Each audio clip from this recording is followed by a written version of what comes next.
Their slogan, Taking Back America, one Tea Party at a time. TEAPAC is part of the broader Tea Party movement, according to Mike Alexander, and is on a mission to restore the country to its founding principles of limited constitutional government. President and founder Mike Alexander joins us to tell us more about the TEAPAC. But Mike, what I want to know, since Trump couldn't be with us today, if he was here, what questions would you like to ask him and what advice would you give him? Well, it's very interesting. Thank you, Evan, for bringing up that point. We are not Trump surrogates.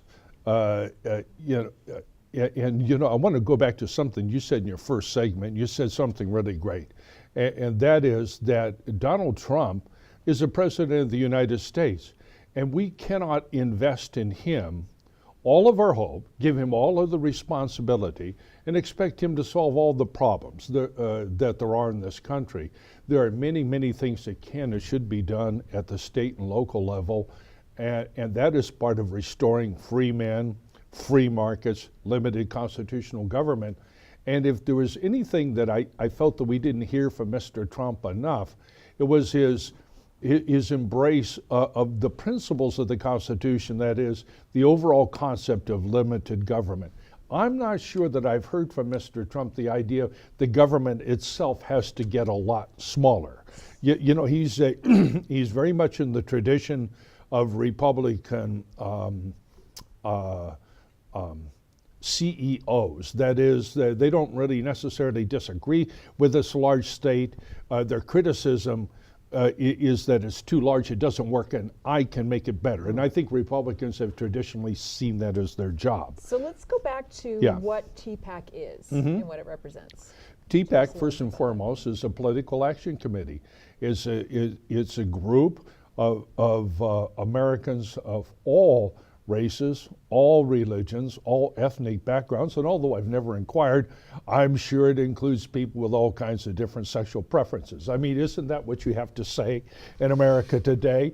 To exercise, inside of a preamble to the exercise of your right to free speech. Well, there's my preamble.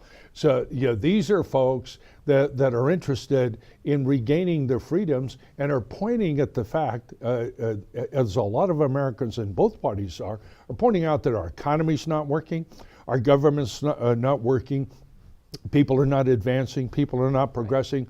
We think that we can achieve these goals better through a stronger citizen, and we need a much less strong government and a stronger citizenry.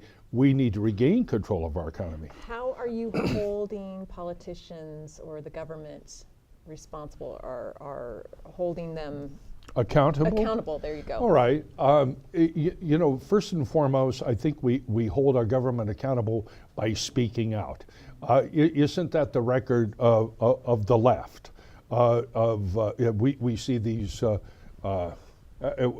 what is the current gaggle called? These protesters. It used to be Wall Street or something like that. But at any rate, these street defecators are out there protesting the government. So, I mean, this is the idea that you make noise and thereby hold your government accountable. We prefer to do that at the ballot box.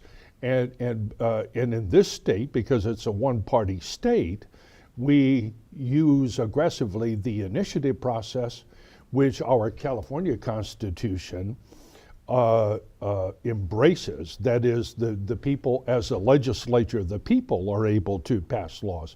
We emphasize that. So what are some of the initiatives that you're pushing through right now, and how well do you expect them to actually move forward? Right. The initiatives that we've been focusing on over the last 4 years have been tax limitation committees. I'm also the founder and president of California Tax Limitation Committee. And that's because of a function of our regulation of free speech.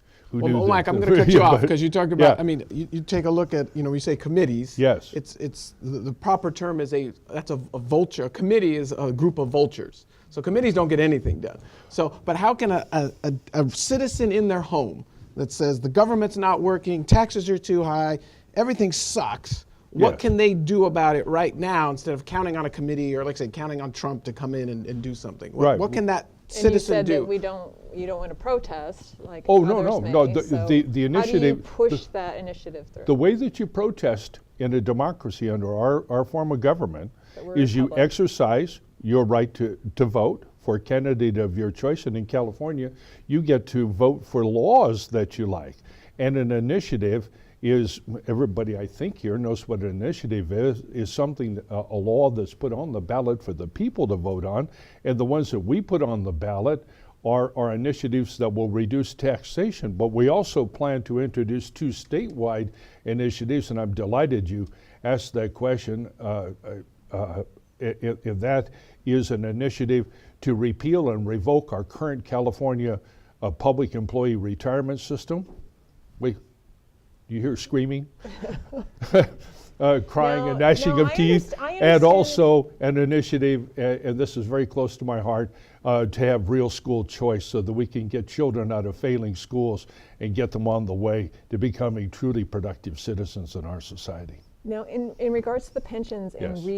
reorganizing those things, it Yes. was my understanding that the counties actually have to, or the state would actually have to go bankrupt before they're actually able to be re-engaged and distributed, or however they would look at dispersing retirement pension. Obviously, the newer, younger people who are coming in, I think they're taking an initiative to change some of those pensions. I think I know the question What you're will we asking. do? I mean, how are we really going to go bankrupt to make these changes? Well, is that no, the that's case? it's a false premise. Okay, that is that legally that you have to do that. Let's start with the underlying fact of bankruptcy, and the underlying fact is that in the state of California, our 3 major pension plans, the CalPERS, California Personnel Retirement System, CalSTRS, the California State Teachers Retirement System,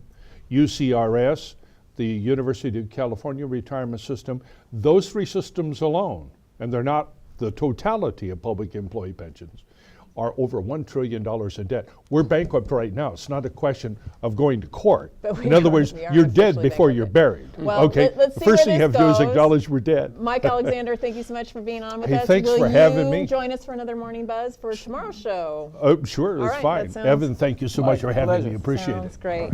Up next, we have someone called Monet. Is it an artist? Would you like to meet them? No, it's not an artist, Mary. It's not? actually a canine rescue that you have to meet. And earlier in the segment, I said I've got too many pets in my house. But wait till you see this one. I may just take him home.